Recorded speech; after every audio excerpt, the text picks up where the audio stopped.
Good evening, ladies and gentlemen. Thank you for being a part of the Royal We. My name is Kevin. We're going to get started here in just a moment. I want to give a couple of seconds for people to sign on live.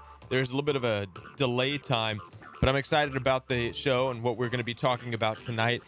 And guys, we are going to be talking about the red pill of narcissistic abuse. Guys, the red pill effect, that is, because there is an effect of the red pill that we seem to take as a result of narcissistic abuse. Hi, guys. I see you guys there. Welcome. Welcome. Hi, M Dreamer. Hi, Annette. How are you? Hi, Yola. How you doing? Hi, Sophia. Hi, Tanya. John, good evening. Justin Norris. What's going on, man? Hey, you guys are welcome to call.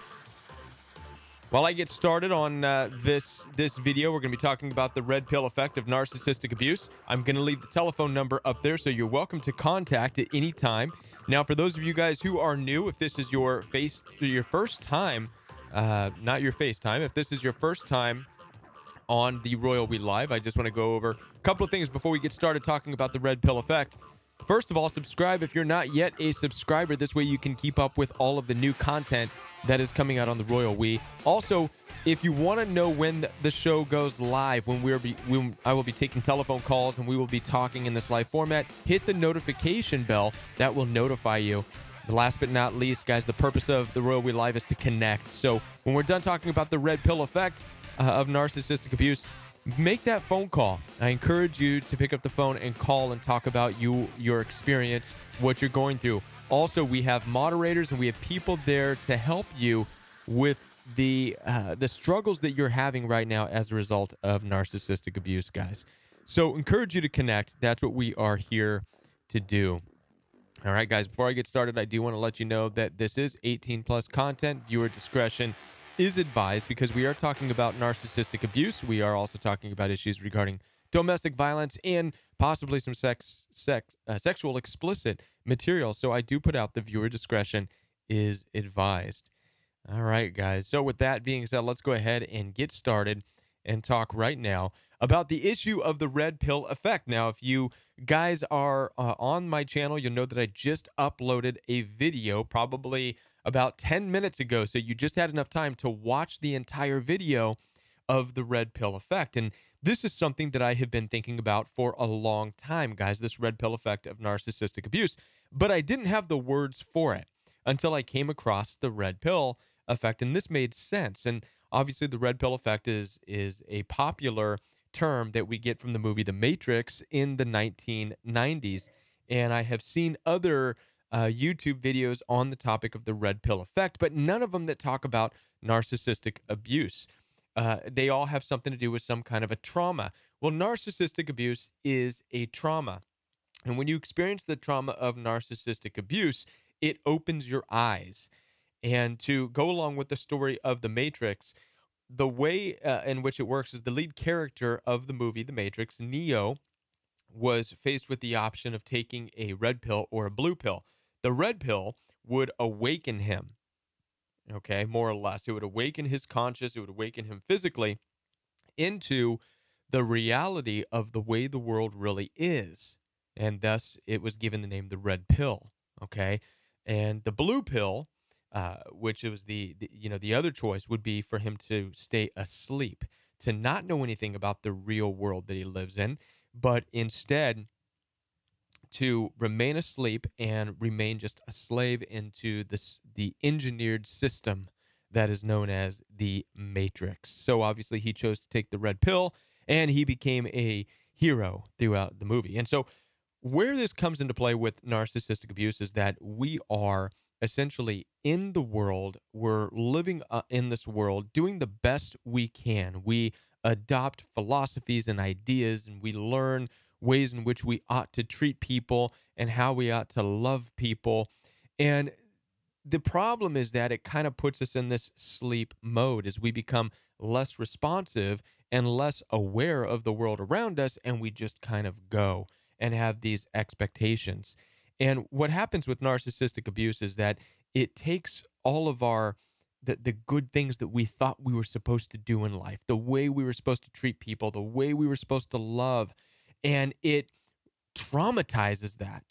to the point where it makes you question, and you do question everything.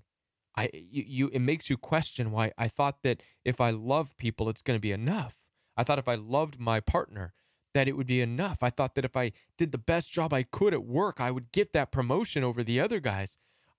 I thought that if I treated people the way I want to be treated, then I would get along with people.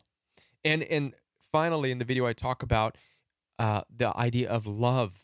I thought that love never fails.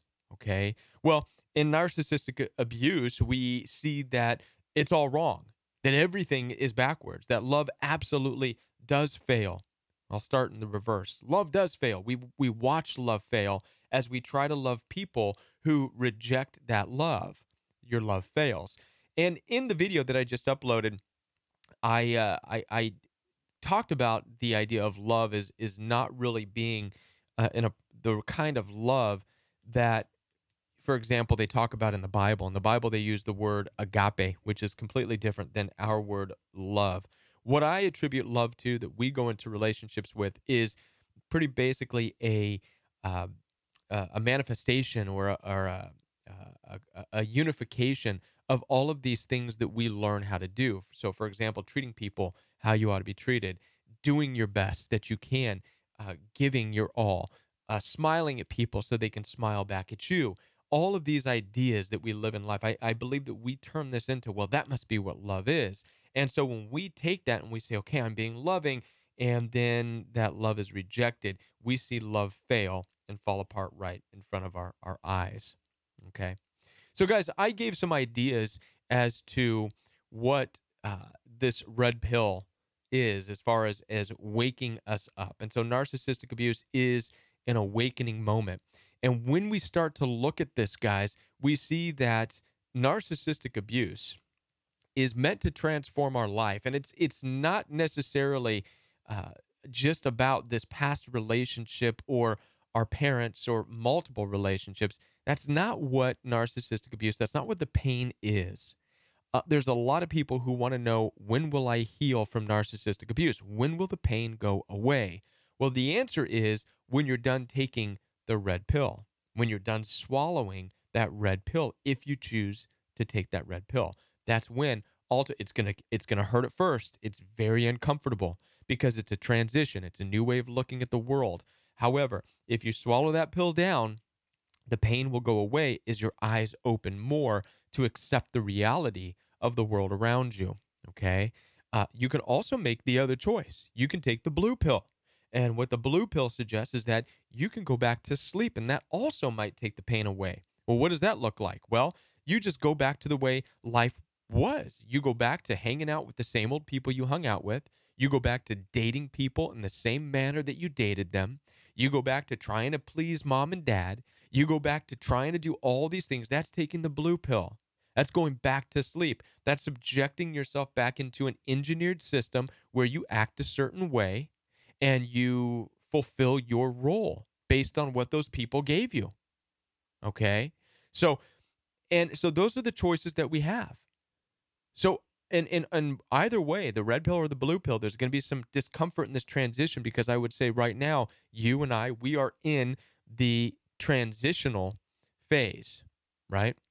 We're in the transitional phase, deciding whether or not to take that red pill, go all the way, as deep down the rabbit hole as it goes, right? That's where I'm going. That's where the royal we is going.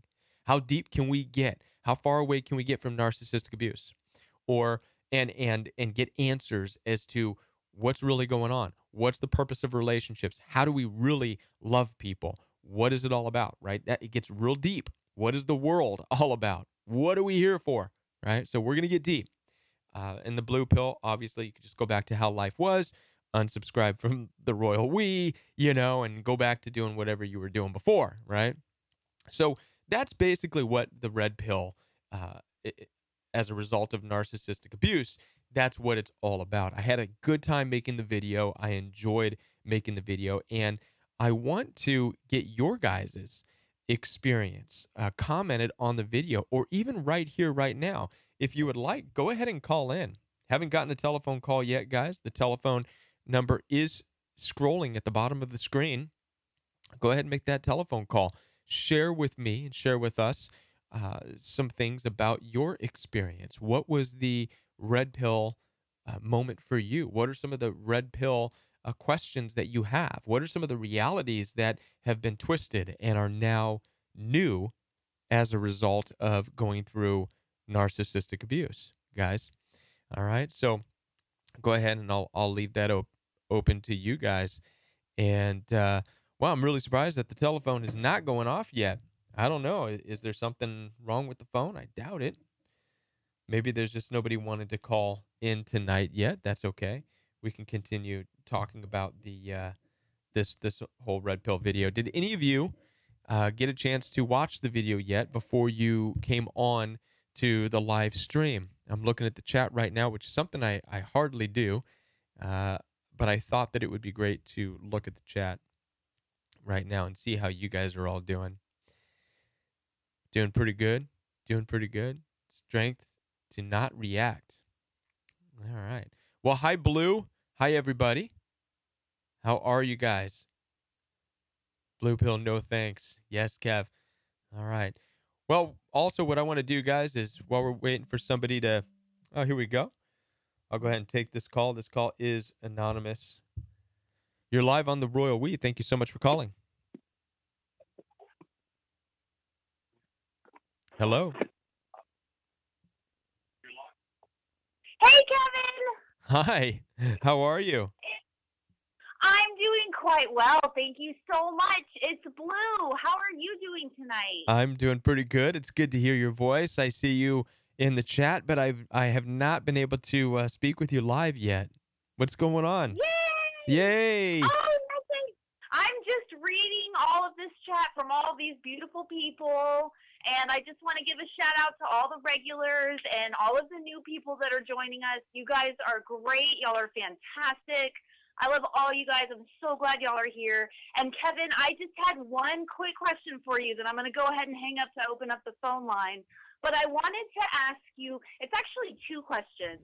I wanted to ask you if you could put a number on it about how many people have you counseled and talked to over the years about narcissistic abuse is my first question. And then the second question is about how many hours do you think you've spent talking to people about narcissistic abuse? I know that's probably a hard question to answer. Wow. That's a Yeah. that's a do the math question. You know, I I have thank you for asking because I haven't really thought about it, and I know we kind of talked about this once before, but I still haven't really thought about it, and I've been taking live phone calls probably since mid this last year, about a year and a half Oh, wow. into making YouTube videos. And before I took phone calls live, for most people, they know I was taking phone calls privately, and I'd have my phone number attached to the videos. And I was surprised at the amount of people that would call. I would get phone calls all day, and then Oh, wow. it was kind of a thing of putting the course together. So that way, I would move the people who would call just to take the course. So we would have something to go into the phone call with, because the phone calls I would get would range from, everything from narcissistic abuse to I'd get phone calls sometimes that had nothing to do with narcissistic abuse, but they just wanted somebody to talk to, So this is kind of what Yeah. happens. But it's been a lot of people to answer your question. Uh, an an awful lot of people. I could not put a number, Oh, but I'll tell you what, since it's on Google wow. Voice, I am sure that maybe I can go to Google Voice and print out some kind of a uh, QuickTime Excel spreadsheet that would have a number of phone calls on there. Oh my It's been a gosh. lot. Yeah, you probably should. You It's a should. lot. Well, thank you so much, Kevin. I love your new video, by the way. I did get a chance to watch it. I got the little notifications on my cell phone when I was making some coffee in the kitchen, so I was able to watch it real quick. before your live stream. It's a great video. I think you did a great job, like you always do. Thank you. And I'm going to go ahead. Like I said, I'm going to get off the phone so I can open up the phone line to some narcissistic abuse questions. But thank you so much, Kevin, and thank you so much again. While I have the opportunity to kind of talk to you guys in the chat, I just want to say, everyone in the chat, you guys are great. I love being here for all of you guys, and I love all y'all. So I'll see you back on the chat. Thank you, Blue. Bye. Have a good night. All right, guys, and the phone line is back open, but since Blue went ahead and introduced herself, I'm going to go ahead and just have you guys give her a shout out. Be sure to give Blue a thank you. And we do have a telephone call from Minnesota, if you don't mind waiting one moment, from Minnesota. Give everybody, just be sure to thank Blue for everything that she does. She has been such a huge help here on the Royal We community. She does a lot as far as posting videos, posting links, and just being there to welcome all the new people. Also, moderator Taylor Zabel. Taylor, thank you so much as well. Taylor also puts a lot of effort in just sharing a lot of videos, sharing her welcoming, just embrace and everything. So thank you, Taylor Zabel. And also for Justice and Truth, we do see her from time to time as well. So when you see these people, be sure just to thank them. You can also talk to them and make requests through them. They're just great. They're great people to be here, and they're very caring and they're very loving. So be sure to give them a thank you. And now we're going to go ahead and go to our phone call in Minnesota. You're live on the Royal We. Thank you for calling. Hi there, Kevin. Hi. This is Free to Be Me. Hi. How are you? Thank you so much. Hi, I'm all right. I'm doing okay. I'm really nervous about calling in, but it was time. I want to thank all the moderators out there too. Can you hear me okay? I can hear you. What's going on? Well, I've been living out of my home since November, and I'm living with my daughter right now. And my husband, who I believe is a narcissist, or got the personality disorder, is in my home. This is my second marriage. Was only married to him for 7 years now. But he's in the house, and it was my home before we got married, and he won't leave, and he wouldn't go when we weren't getting along. He said if I didn't like it, then I could go.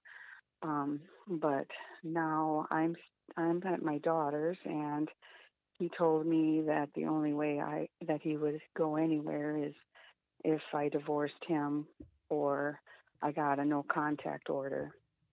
I don't want to do a divorce, but I don't know how to get him to leave the house. I want him to get some help. But as I'm learning more about narcissism, I'm finding that there may not be any help, but it's just really hard thing to swallow, knowing that. This is all new to me. I never knew much about it. I don't even really know how I started to learn about it. Mm-hmm. But I did, and I just thank God for the internet and YouTube, because I've learned so much since I've been here. But I've been just out of my mind. My brain has been in a fog. I've been considered anxious. I'm on anxiety medications and depressed, and just all of the whole thing, that so many others are experiencing as well. But I just don't know. My struggle is I've been working with Someplace Safe, and to maybe get a restraining order or something, so then that would get him out of the home, and then possibly I could get back in the home. I don't know if I want to do that just yet, but I don't want him in there. But I don't know if there's grounds for that, because he hasn't physically hurt me. Right. He's emotionally and mentally hurt me. But I just don't know if you know much about that or not. Unfortunately, this would be more of a legal issue, right? This is something that you're going to have to draw up with attorneys and things like this, because your name is on the home, right? It's your home, but is his name on the home as well? No, but in Minnesota, I guess, once you're Because you're married, it's married, shared. right? And so Mm. this is where you're kind of stuck because you're still married, but you want him to leave. So in reality, you did the right thing by leaving because getting out of the situation is better than living with a narcissist. And you can't get a narcissist to do what you want him to do because that's just how they are. They're very stubborn. They're very big-headed. They're very arrogant, and they're going to do Mhm. whatever they're going to do, right? Until Mhm. Right. you do what's right. And so what's really happening here, and I could hear it in your voice, is you're afraid of the decisions that you have to make. Okay, Yeah, I am. because if I am really. you are, and if you wait for him to make decisions, it's not going to happen. He's showing you that No, he's perfectly happy. Why would he he is. make any changes? He's happy as a clam, living in a home that's not his while you're out, right? Um, Right, right. God knows what he's doing, right? And this is where you have got to come to this place where you make a decision that's true and right and honest and honorable according to you, and it's going to test your faith. It's going to test your resolve. It's going to test everything. It's a very personal decision to make, right? Because there's really only one way to get them out. Okay, but I can't tell you to make that decision, right? That's going to be something that's very personal, and you're going to have to decide whether or not you have good enough reason to. Okay. Well, I know, Kevin, and I just feel like he's pushing. See, I was hoping that maybe if I got a restraining order or something like that, a harassment order, then he would realize and he would seek help. But maybe I'm just in denial to think that there's even help out there. But Well, it's there's really always hard for help. me to just throw away my marriage. Pardon? There's always help, right? Well, there's always help. Okay. And but again, it comes with consequences of decisions. Okay. It just depends Right. on how badly you want to get out of the situation, how badly you want him out of I the mean, house, how badly you want out of the I need help marriage. for him. Hmm. Uh, yeah, but I'm just meaning like, if is there help for him if this is his personality? I mean, I've heard and learned that Right. maybe there isn't, but that's what I'm talking about. Like, the only criteria I had was that he go to counseling, that he get some counseling, and I'm seeking counseling now. But he claims that the counseling I'm getting is not sufficient, because he doesn't think any of the counselors around here are good enough. He calls them cookie cutter counselors. Right. So I'm not getting the right help, Excuses. and he Right. won't. It's just excuses. Right. Okay. And so, you can't make him get help. Typically, with these abusive personalities, nothing's going to make them get help except hitting rock bottom. Even that, it's iffy on whether they get help. Mm-hmm. Typically, they just go on to new supply. That's their soothing. That's their choice of what soothes them, is just to find the comfort of either alcohol or the arms of another woman or whatever. They would prefer that over any type of counseling. Okay, so that's typically what's going to happen. But other than that, you've got to make these decisions, these very personal decisions. And do you go to church yourself? Yeah. What I would do is I would meet with counselors and I would have these conversations, perhaps Christian-based counselors, because that's the faith and that's where your struggle and that's where your hangup is what's morally right in the situation. So Right. so do that and Yeah. bring it to the surface. Bring your case. Okay? Listen, no one's mad at you for bringing your case. I'm not mad at you for bringing your case, and no Christian counselor or pastor should be mad at you. Should listen to you, bring your case forward as to what's going on and why he should be out of your life and out of that house. Okay? What I it's know, and I really struggled with that. I really struggled with, you know, if I was going to be displeasing God, and I just really wanted to try and keep this marriage going, but I'm losing hope.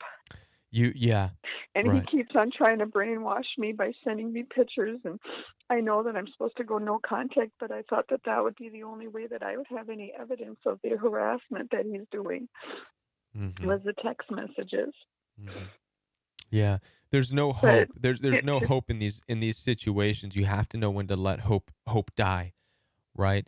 And because hope deferred makes the heart sick. I've talked about this in a couple of what? videos, including my new video. There's a Bible verse What that did you just say? hope deferred makes the heart sick. It's a Bible verse. Oh, Okay? Not only does it okay. make the heart sick, but hope deferred makes you physically sick. Okay? I know, and I have been. So I'm gonna, and I've talked about this before, but I'm gonna bring it up to you because I talk about this a lot. There's a story of King David in the Bible. It's the best way I can explain this. His son was very sick, and during the time when his son was sick, King David did all of his crying. He would not eat. He laid on the floor. King David made himself sick as he prayed and wept over his son being ill. And then something happened. His son finally passed away. King David got up. He stopped crying.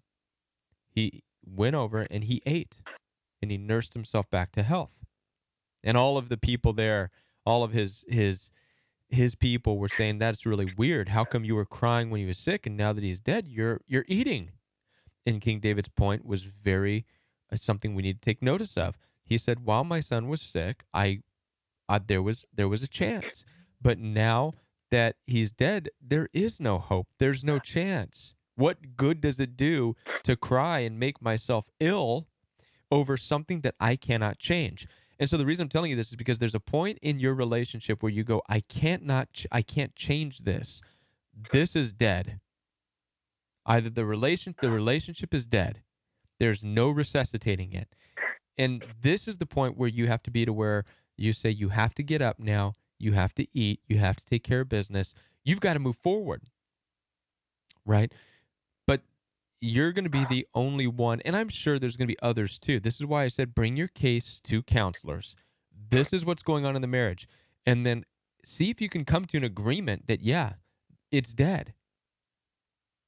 It's really dead. That's the really, really hard part for me to I know it is. really believe, you know. I know it is. And that's why it's going to be a very personal decision. And I suggest you meet with some people, talk about it, pray about it, and bring your case there as to why. It'll be easier if you can actually look at it and look at the reasons as to why it's dead. Okay? Mm-hmm. I know it's hard. Yeah, it is really hard, and I just was always hoping that he was just going to realize that, you know, that he's going to have to do something if he wants to have me come back, but he's not. He's just not. He's happy how it is. How many years have you been married now? 7.5. Has it been like this the majority of the time? Well, I think I was really trying to be the good Christian wife, and, you know, and just letting him lead. And I don't know, it wasn't as bad as it has been in the last couple years, but it was a slow thing, like the frog in the water, you know, right. About the frog in the pot of water. Yeah. And I just think I just adapted, and then it started affecting my health because I was stuffing a lot of things, and then it started giving me a lot of different problems.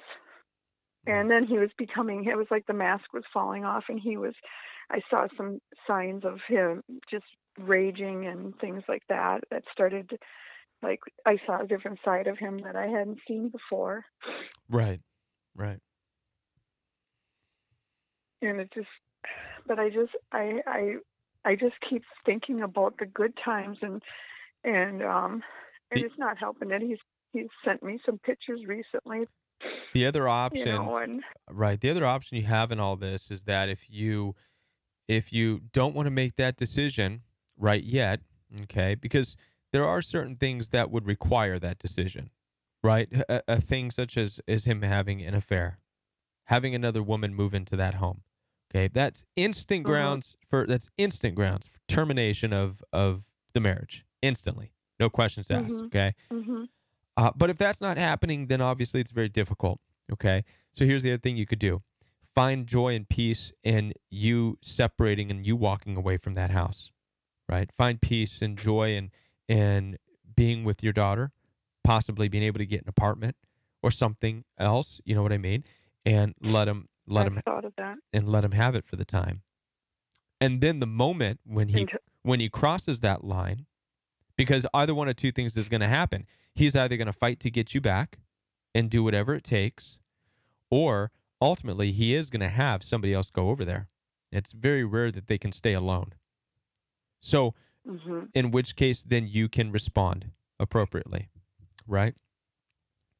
Mhm. That would be my suggestion. I've I've lived in that home. I raised 5 children in that home for 30 years. I've been there almost 30 years, and he was there just the last 7. And he claims, that's what he told me, that it's his, just as much his as it is mine. Very sad. It's But I very never sad. put it in. It's not. He's Yeah. obviously a squatter, and he weaseled his way into your life, as most of them do, to take over and to fulfill a level of comfort, right, in their life, and he was able to do it. So I'm going to let you, Mhm. uh, He's go ahead. okay. I was going to say he throws a lot of scripture at me, a lot of Sure. scripture Right. to keep me the way he wants me, Yeah. and uses a lot of scripture. I mean, lots of text messages that are scripture, and he would quote it to me all the Right. time Yeah, it's typical. and tell me read First Corinthians or whatever all the time. Right. Typical. Mm-hmm. Typical. About how a woman is supposed to be. Submissive and this and Mhm. that. Yeah, yeah, yeah. Yada yada yada. Mhm. Very very bad. Mhm. Well, listen, I wanted you to hang out in the chat room here. There's a lot of people who can help you out. I see some people putting out messages on the chat that might be a good lead for you in helping in your situation. All right, but Well, I just love what you're doing, thank Kevin. you, I really do, and I thank everybody out there that's just been such a support. I just look forward to it every night. Thank you so much. thank you for calling. Appreciate it. Okay. All right. Thank you, Kevin. Bye-bye. Bye. All right, guys. Very difficult when you're in a situation where you where you're leaving and you don't know if you should, how you should resolve especially in a marriage. It's very hard. So my heart does go out to the caller. The telephone line is back open, and so we'll go ahead and allow for another phone call while we're waiting for another phone call. We'll probably do one more, guys. And while we're waiting for that, I'm going to go ahead and let you guys know. And we'll take a telephone call from New York. If you don't mind hanging on 1 minute, caller from New York. I want to let you guys know that if you guys would like to donate to the Royal We, you're welcome to do that from the homepage of the Royal We channel. There's a place where you can donate to PayPal, and all of your donations are very much appreciated. Another way you can donate is through support of the Royal We. The Royal We does have a merchandise store where you can buy t-shirts and sweatshirts and things like that. So that would be donating, but you also supporting by getting something in return. So if you visit the description box below this video, you will see links to the store where you can find Royal We shirts and also all the other links to the course as well. So guys, I encourage you to check out the description box because there's a lot of stuff down there, a lot of information for you. And let's go ahead and take this call from New York. Hi, you're live on the Royal We. Hey, can you hear me? I can hear you. Okay, great. Thank you.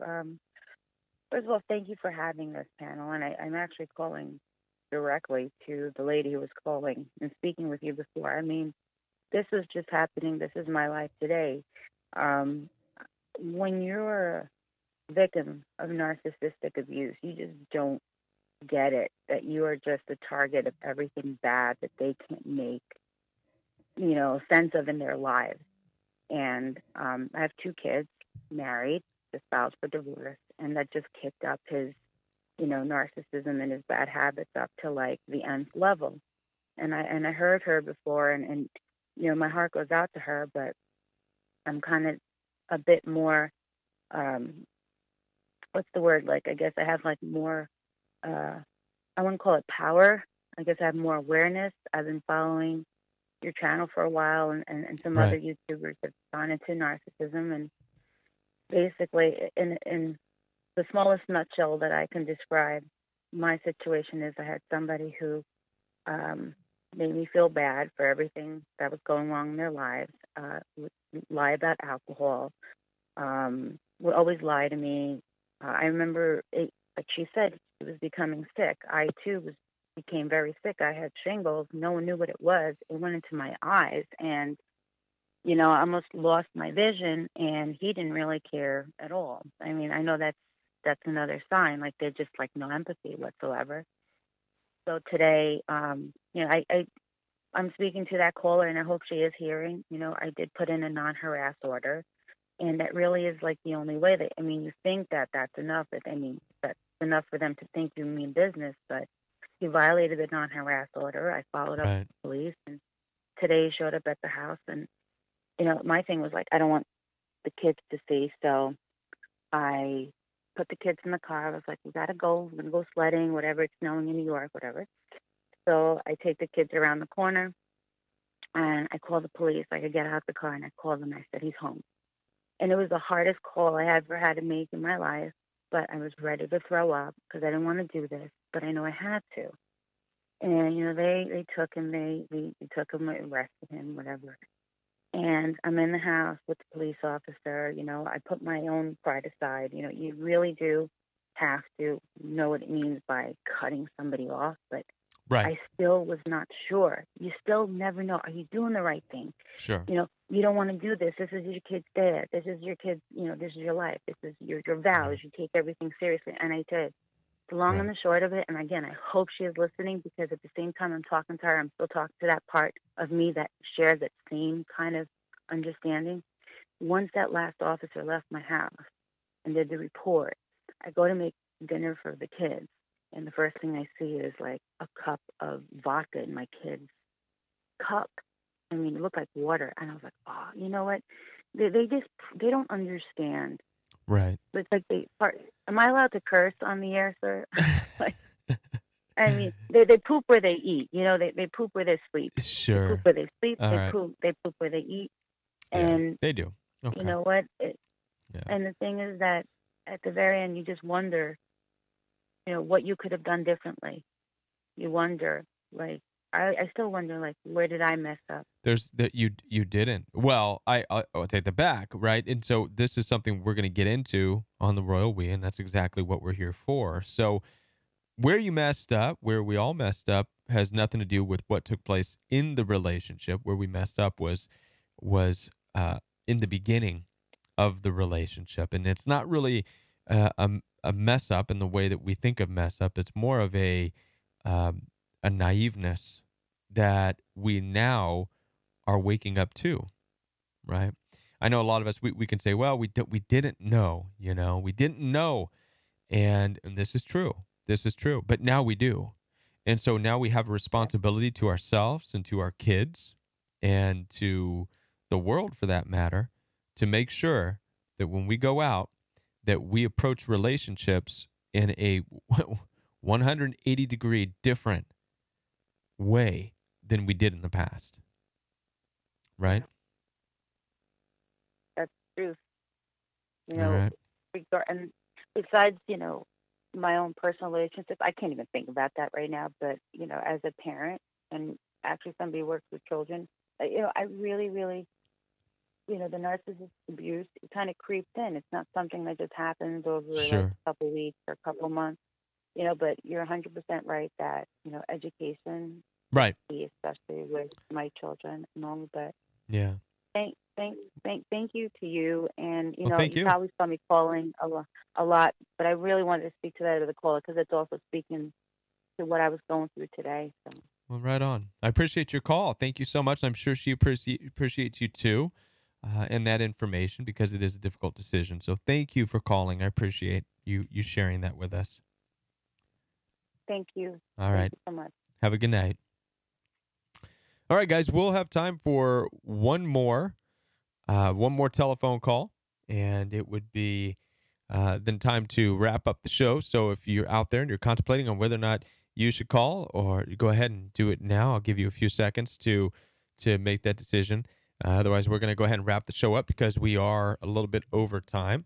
All right, we'll take one more telephone call here from California, and this will be the last telephone call from California. Thank you so much for calling. You're live on the Royal We. So, hi. I just wanted to say that I've been following your channel since the fall, since my friends first told me that you existed, and I just my quick blurb is that I was married for 30 years to a narcissist, and I had no idea. I have 3 kids; they're all older now and out of the house, and I'm just really grateful that over the course of the last number of years, I've been listening to my inner voice. I had no idea if any of this even existed until I didn't even know the term until last September, to be honest. So it's very new for me, and I just dug in and I started researching a lot and watched a lot of your videos and the gaslighting and all of it. So I can't believe that for 30 years I've been in that space, but since September I have moved out of the house, and we sold the house now, and we're in the process of divorce, and I couldn't be more grateful. I just really wanted to call in and say thank you so much for doing what you're doing, and Right on. I'm just moving on. That's a lot going on for me, but anyway, I just want to give all hope for all everybody out there should be, there's such a better life out there than in the middle of the mix. So Right. Absolutely. Well, thank you. Yeah. Thank you. No, I appreciate it. That was a good phone call. I've had great phone calls tonight. People calling in and talking about their stories of being able to overcome and get out of the situation. That's really what it's about. So I appreciate you calling and doing that. Thank you very much. I appreciate that. I do. And my one question, though, if I do have one, because 30 years is a long time to be in this space and not know what's kind of going on. And I can't say that I was unhappy for all this 30 years at all, but in these last number of years, it's just things have been changing. And when I realized what was happening and somebody pointed this out, it was kind of like a light bulb went off for me. Okay. But I only went no contact recently. I hadn't done that for a lot of the first part of the divorce. And that was huge for me. That was a definite sticking point.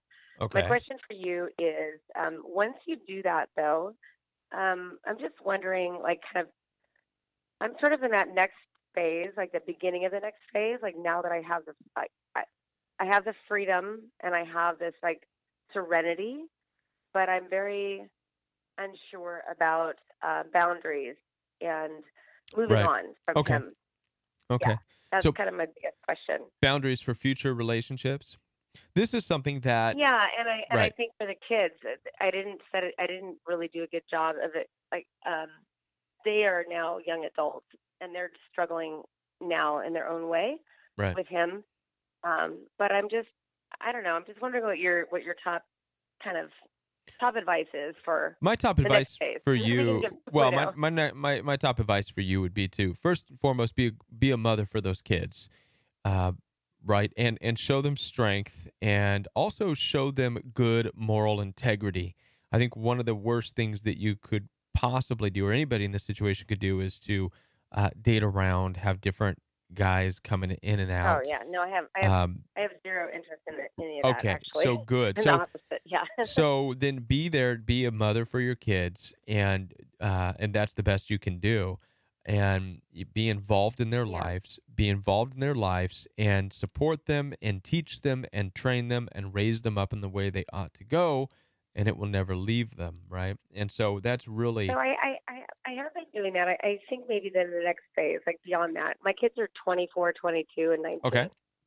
And I feel because I think I stayed in it for so long, and I was already, I'm not interested in jumping into another relationship, and I could care less about any of that right now. Okay. And yes, I'm a mother to them, but they're young adults, right? But what do you think emotionally for me? I mean, they're doing their sure. thing, Okay. I will be there for them. So emotionally, right. For me, sure. So for you, I would suggest getting involved, right? And so you're not in this place where you want to date, but you are in this place of self-discovery. So what are you here for, right? What's going on? What are we doing? What's your calling? And for this, there's a whole bunch of stuff that I could recommend.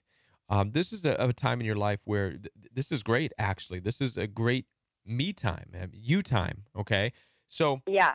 some of the things that I would suggest is to keep talking with people. So I'm a big fan of groups like Celebrate Recovery, which is every Friday night. You go and you meet with people and you support each other and you share certain things, how your week's going, this and that. Being a part of this community, right, where you're calling me. I mean, if you want to, you could probably even, be a moderator, right? Just inject yourself into things and into hobbies where you're learning how to re-give and find your identity from within inside yourself outward. Instead of doing things to please other people, you're doing things that you are experiencing and learning and just feeling fulfilled with. Okay, it's going to be a different way of doing it. Yeah, But that's where I'm at. I have that's to my say that suggestion when I for you. first learned about you in September, I would say that I went into this dark cave. There was a lot of that lady that called earlier, who was, people that are on the fence. I mean, I have to say, it's March now, and I ripped the Band-Aid off, and I can't. It's the best thing ever. Right. Going no contact and following all of your tips and advice, and it's all come full circle now. And now I'm ready for that 2.0 version of moving on, but not with somebody else. Yeah. Not with somebody else in that Good space call. right now, but just being out. Yeah. Thank you so much for what you're doing. I really appreciate it, everything you do. Right on. Thank you for calling. I appreciate it. Keep on going. I will. Keep on doing what you do. I will. Thanks for calling. Kevin. Have a good one. You Thanks. too. Good night. All right, guys. Yeah, we're going to go ahead and just call it a night right there. I want to thank you guys so much for being a part of the Royal We Life tonight. And I'll end the show tonight with our little theme song here. And we will be back tomorrow night, Tuesday night, 10 o'clock p.m. Central Standard Time.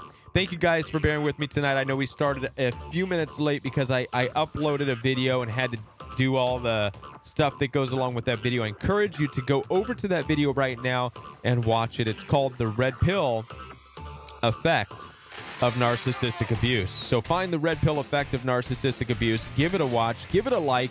And I will see you tomorrow night right here at 10 o'clock p.m. Central Standard Time, right here on the Royal We, guys. Have a great night, and we will see you tomorrow. Good night, guys.